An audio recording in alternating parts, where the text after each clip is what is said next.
বাংলাদেশকে কড়া হুঁশিয়ারি দিলেন মিঠুন চক্রবর্তী। বাংলাদেশ ইস্যুতে এবার কড়া হুঁশিয়ারি দিলেন ভারতীয় জনতা পার্টির নেতা এবং বর্ষিয়ান অভিনেতা মিঠুন চক্রবর্তী। বাংলাদেশের জন্য তার কড়া বার্তা, ভারতকে খাটো করে দেখবেন না। সাম্প্রতিক সময়ে দুই দেশের মধ্যে সম্প্রীতি নষ্টর বিষয়ে যে হতাশাও ব্যক্ত করেছেন এই অভিনেতা।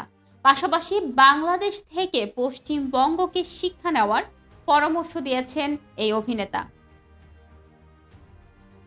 ভারতীয় সংবাদ মাধ্যম হিন্দুস্তান টাইমসের এক প্রতিবেদনে বলা হয়েছে, শনিবার 21 ডিসেম্বর হুগলির পান্ডুয়ায় বিজেপির সদস্য সংগ্রহ অভিযানে গিয়ে এ হুঁশিয়ারি দেন তিনি।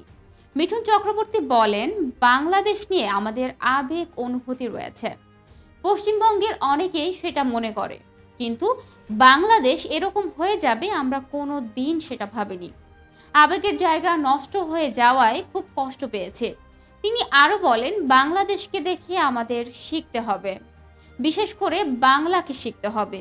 যদি আমরা সবাই মিলে একত্রিত হয়ে না লড়ি, তাহলে আমাদের ভবিষ্যৎ অন্ধকার নিশ্চিত।